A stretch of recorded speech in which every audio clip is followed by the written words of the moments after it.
Bonjour et bienvenue sur Développement Facile. Ici Mathieu, expert en développement applicatif.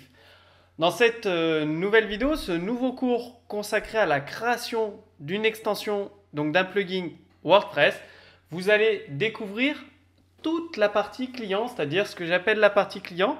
C'est comment créer un shortcode que l'utilisateur de votre extension va mettre soit dans un article, soit dans un widget et effectuer l'affichage, c'est-à-dire votre extension va effectuer son traitement et retourner une valeur à afficher sur le blog qui est visité par Internet, donc par des visiteurs Internet, comment créer toute la partie cliente.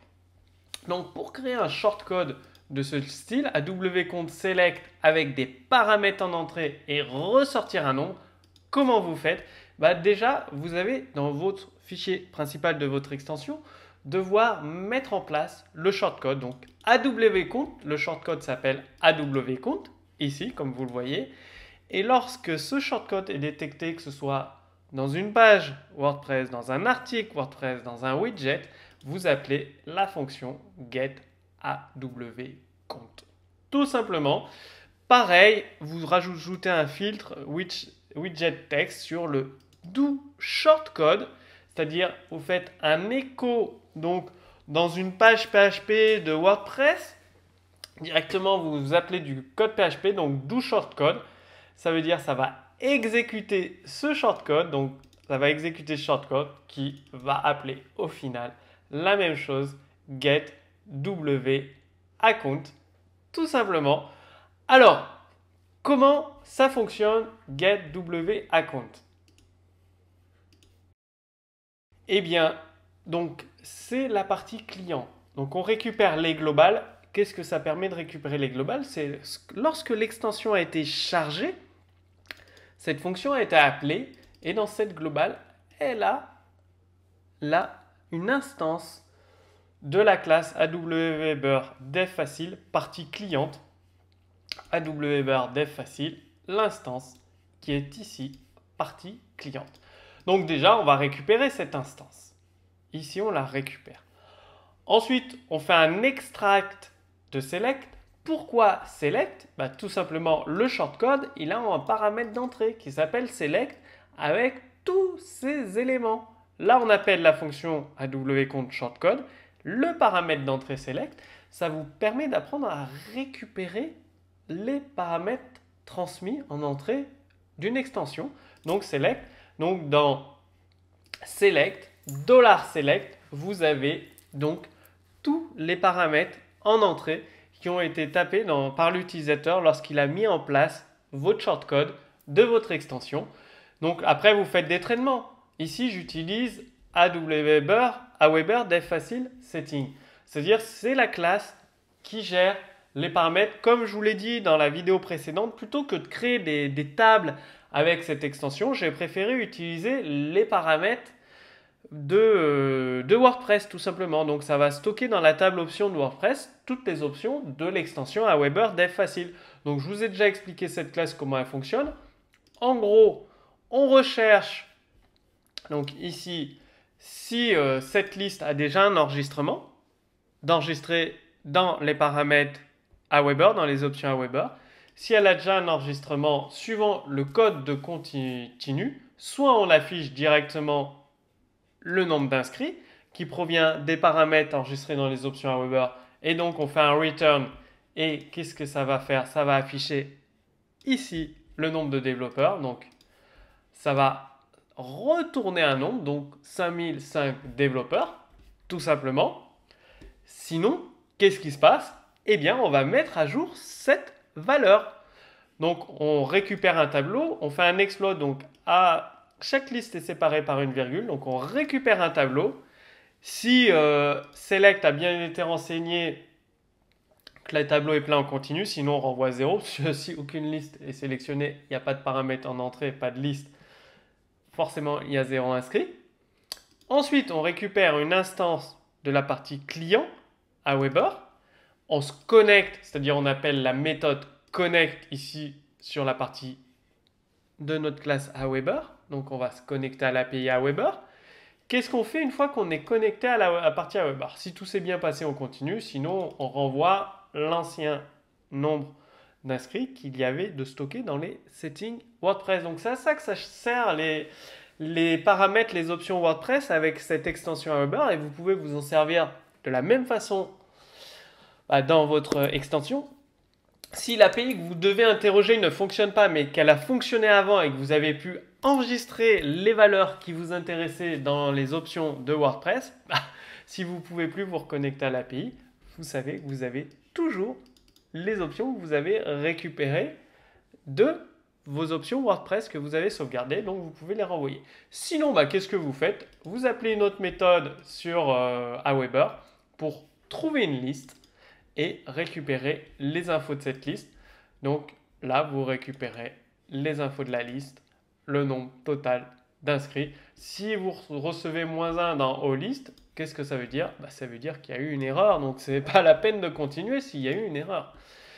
Et pour chaque liste, vous additionnez le nombre total d'inscrits, d'abonnés à la liste. Au final, ça va vous donner le nombre d'abonnés de des listes. Donc, ça va faire le calcul pour chaque liste, le nombre d'abonnés. Ça va tout additionner et renvoyer la valeur totale du nombre d'inscrits sur toutes les listes AWeber.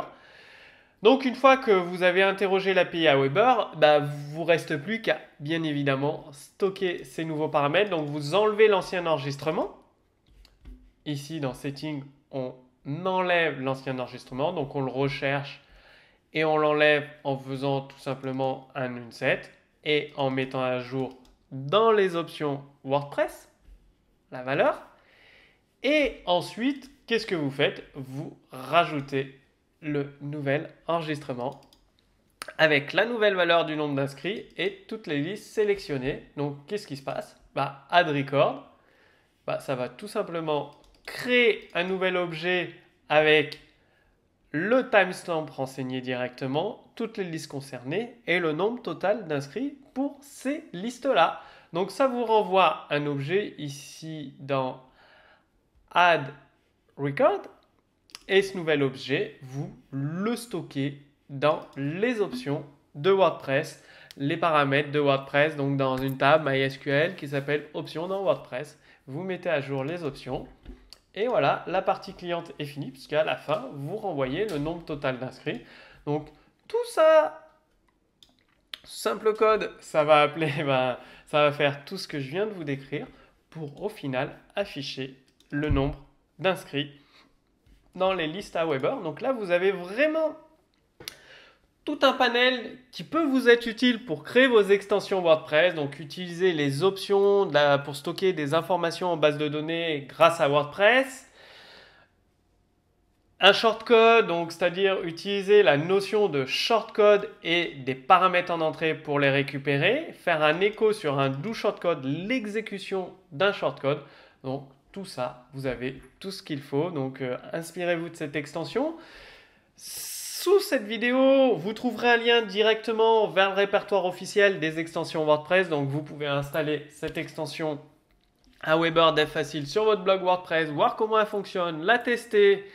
Et également, vous aurez accès à tout le code source. Comme ça, ça va vous permettre de vous en inspirer et de recopier ce qui vous intéresse pour créer vos propres extensions WordPress. Et maintenant, tout simplement, si il vous reste à renseigner votre prénom, votre adresse email, cliquez sur le bouton recevoir. Donc, sous cette vidéo, il y a un formulaire. Vous renseignez votre prénom, votre adresse mail, vous cliquez sur recevoir. Et vous allez rejoindre plus de 5000 développeurs qui ont accès à plus de 434 cours vidéo entièrement gratuits sur la méthode développement facile pour créer des applications performantes. Donc voilà, c'est tout simple, c'est gratuit, profitez-en. Et par contre, si vous voulez aller beaucoup plus loin, c'est-à-dire devenir acquérir des stratégies de développement avancées pour créer des applications performantes en moins de 30 jours, donc accéder à la méthode développement facile, juste au-dessus de ce cours, il y a une bannière, vous cliquez simplement sur cette bannière, vous serez redirigé dans la deuxième vidéo, dans la deuxième page où vous allez découvrir de A à Z la méthode développement facile qui vous permet de créer des applications performantes 2 à 3 fois plus rapidement, de travailler en équipe, d'utiliser une architecture de code solide qui élimine la majorité, donc plus de 90% des bugs, parce que vous avez une architecture de code solide, avec les modèles de conception qui communiquent, la programmation événementielle qui informe vos différents objets, vos interfaces de se mettre à jour. Si vous avez des bugs, parce que vous aurez forcément des bugs, moi le premier, j'ai des bugs dans mes applications, quand j'ai créé l'extension WordPress par exemple, ben, une architecture avec la méthode développement facile, ça vous permet de corriger vos bugs beaucoup plus rapidement, de les détecter surtout, de les corriger et derrière d'optimiser votre application. Bien évidemment, il y a l'équipe développement facile composée d'experts qui ont plus de 10 années d'expérience dans différents langages, qui sont là pour vous aider personnellement et individuellement. C'est-à-dire, si vous avez des questions, vous leur posez directement vos questions techniques suite au cours développement facile.